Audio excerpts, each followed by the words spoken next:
After the Killing, a poem by Dudley Randall. I received a comment today from someone who could not see any possibility of peace as a result of the totalitarian controls and the Nazi regime that has been set up over so many years, so many decades. And while this viewer advocated violence, I argued my position of peaceful protest. And there was a poem that I heard in high school, something about the bloodthirster said, "We will kill, and after the killing there will be peace." And so I set out to find this poem, and I couldn't find it. And I found books by the author, but I couldn't find the poem. I knew the poem had something to do with killing, and I did find a clue that it was called After the Killing, and it was by Dudley Randall.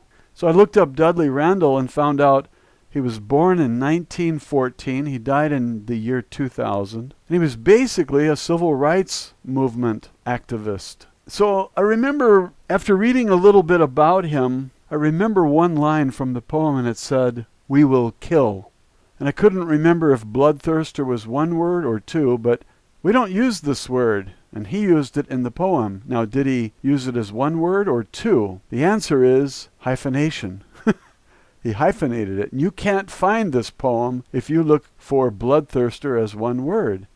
Well, anyway, now you know how difficult it was for me to bring this poem to you, and I'm going to read it because this man understands a struggle, an impossible struggle for freedom. And as you know, the freedom was won. The civil rights movement was successful. And I believe that we will be successful if we seek it peacefully. Martin Luther King advocated a peaceful protest, and he took about 3 shots to the head that killed him. He was murdered, probably by the CIA or the same people who killed JFK and RFK. So we have 3 Ks there. MLK, RFK, and JFK were all murdered, probably by the CIA, under orders from their bosses, who are the same bosses who controlled the Supreme Court and Obama and anybody else who wants to run for office. There's a secret government operating behind the scenes. Anybody can feel the presence of the permanent government. When I say government, I'm not talking about these stooges, these puppets that they put in place for you to hate or love. Those people have no power. They are given instructions. As soon as they win, they are called into somebody's office, a nameless, faceless person, and they are told what to do. You will pass the health care bill. You will continue the Patriot Act. And after you're done with that, you will take away all the guns from these people so they can't protest. You will lie to the people and tell them unemployment rates that don't exist. While we tell Ben Bernanke to print $26 trillion and give it to our banks, Deutsche Bank and so on, Illuminati banks. And this is the truth of what's going on, not only in America, but all over the world. This handful of people control everything. And it can only get worse. They will take everything from you, including your internal organs. And if you think that you're going to wage a bloody protest, they will kill you. And this commenter says he's going to drive up to their house and kill them, basically. I said, if they turn off your water, you're dead in 3 days.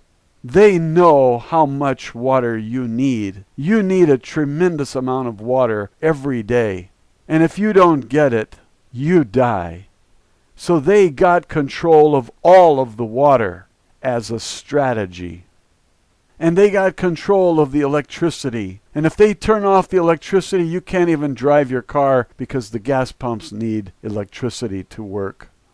So don't kid yourself that you're going to wage a bloody battle against these people and win. You're going to wind up dead. And this poem that I'm going to read was written by a very sensible man who played a role in the civil rights movement. Dudley Randall, After the Killing. "We will kill," said the bloodthirster, "and after the killing there will be peace. But after the killing Their sons killed his sons, and his sons killed their sons, and their sons killed his sons, until at last a bloodthirster said, "We will kill, and after the killing there will be peace."